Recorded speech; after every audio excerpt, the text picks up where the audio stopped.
তো দেখো চলে আসছে নতুন একটা ইনফরমেশন নিয়ে। তো আজকের যে ইনফরমেশনটি সেটি হচ্ছে স্মার্টফোন রিগার্ডিং, ঠিক আছে। এবং তোমরা জানো যে স্মার্টফোন রিগার্ডিংয়ের যে আপডেটটি রয়েছে সেটা অনেক দিন আগের থেকে প্রায় 1-1.5 বছর ধরে কিন্তু এই আপডেটটা তোমাদের দেওয়া হচ্ছে। এবং সেক্ষেত্রে কর্মীদের এমনকি বিশেষ করে যে অফিসিয়াল একটা বিজ্ঞপ্তি মানে নোটিশও কিন্তু কেন্দ্রীয় সরকারের দ্বারা দেওয়া হয়েছে, কিন্তু তারপরও আমরা দেখতে পাচ্ছি যে কর্মীদের কোনো রকম মানে স্মার্টফোনে যে 10,000 টাকা করে দেওয়া হবে কথা বলা হয়েছে সেই টাকাটা দেওয়া হচ্ছে না। মানে এইদিকে একটা ফ্রাস্ট্রেশন লেভেল কিন্তু প্রচণ্ড হাই হয়ে যাচ্ছে কর্মীদের। কারণ প্রথমত তো ঘোষণা করা হলো যে 8,000 টাকা করে দেওয়া হবে, ঠিক আছে, অঙ্গনারী কর্মী এবং সহায়িকাদের, অঙ্গনারী কর্মী এবং আশা কর্মীদের, ঠিক আছে। এক্ষেত্রে সহায়িকাদের কথা বলা হয়নি, আশাকর্মী এবং অঙ্গনারী কর্মীদের। তো ঠিক আছে, কারণ যেহেতু তখন তো নতুন করে পোষণ টাকা মানে পশ্চিমবঙ্গের কথাটাই বিশেষ করে এখানে বলছি।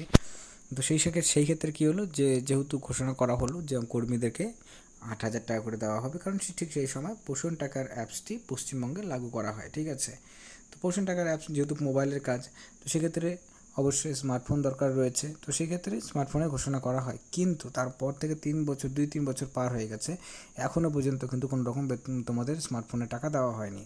তারপরও কেন্দ্রীয় সরকারের দ্বারা কী করা হলো, রিভাইজড করে দেওয়া হলো, মানে এই মোবাইলের টাকার যে দেওয়ার কথা বলা হয়েছিল 8,000 টাকা, সেটাকে রিভাইজ করে মানে বাড়িয়ে 10,000 টাকা করে দেওয়া হলো। এবং এটার অফিসিয়াল নোটিফিকেশনও কিন্তু কেন্দ্রীয় সরকারের দ্বারা রিলিজ করা হয়। কিন্তু এখন যেহেতু লোকসভা ভোট চলছে, তো এতদিন পার হয়ে যাওয়ার পরে কিন্তু স্মার্টফোন নিয়ে কিন্তু কোনো রকম কথা বলা হয়নি, আর অন্যদিকে কাজের চাপ তাদেরকে বাড়িয়ে চলেছে। তো সেই ক্ষেত্রে কবে দেওয়া হবে, তো একটা যে সম্ভাবনা তৈরি হয়েছে যে 1 জুলাই, তো 1 জুলাই থেকে কি কর্মীদের যে 10,000 টাকা করে দেওয়ার কথা বলা হয়েছিল স্মার্টফোনের জন্য, সেই টাকাটা কি দেওয়া হবে কি না এ নিয়ে বিস্তারিতভাবে করে লেটেস্ট আপডেট অনুযায়ী তোমাদের সাথে আলোচনা করব।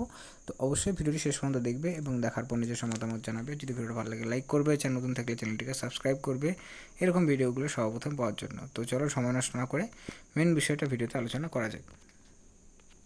তো দেখো প্রথমত যে বিষয়টা বলবো স্মার্টফোনের, তো স্মার্টফোন দেওয়ার সম্ভাবনা 1 জুলাই থেকে সম্ভব রয়েছে। কারণ দেখো এর আগেও বারবার করে বলা হচ্ছিলো যে দেওয়া হবে বাট দেওয়া হয়নি, কিন্তু 1 জুলাই থেকে এটা দেওয়ার সম্ভাবনা প্রবল রয়েছে।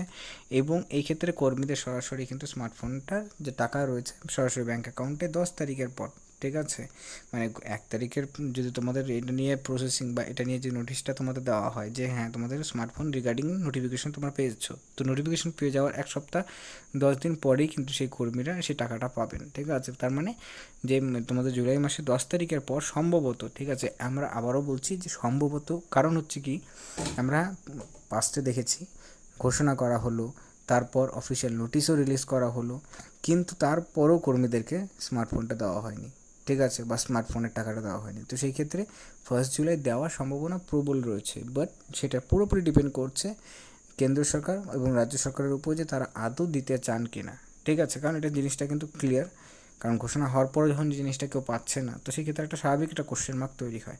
কিন্তু 1 জুলাই দেওয়া সম্ভব, 1 জুলাইয়ের পর থেকে এটা দেওয়ার সম্ভাবনা প্রবল রয়েছে। সেক্ষেত্রে কর্মীরা সরাসরি 10,000 টাকা করে পাবেন। কিন্তু অনেকের কোশ্চেন যে অঙ্গনারী সহায়িকারা পাবেন কি না, তো দেখো সহায়িকাদেরকে নিয়ে কোনো রকম ঘোষণা করা হয়নি, কারণ সহায়িকাদের যে কাজটি সেই কাজটি হচ্ছে অঙ্গনারী কর্মীদেরকে সাহায্য করা, ঠিক আছে, কোনো রকম মোবাইলে কোনো কাজ নেই। তো সেক্ষেত্রে সহায়িকাদের কোনো রকম স্মার্টফোন দেওয়ার কথা কিন্তু বলা হয়নি এবং কোনো রাজ্যতেই স্মার্টফোন কিন্তু অঙ্গনওয়াড়ি সহায়িকাদেরকে দেওয়া হয়নি। তো সেই ক্ষেত্রে শুধুমাত্র অঙ্গনওয়াড়ি কর্মী এবং আশা কর্মীদেরকেই এই স্মার্টফোনের টাকাটা দেওয়া হবে এবং এটা সরাসরি তোমাদের অ্যাকাউন্টে কিন্তু ট্রান্সফার করে দেওয়া হবে। এবং কত তারিখে সেটাও আমি তোমাদেরকে ডিটেলসে জানিয়ে দিলাম। তো যাই হোক, এই ছিল আপডেটটা আজকের ভিডিওটি দেখার জন্য অসংখ্য ধন্যবাদ।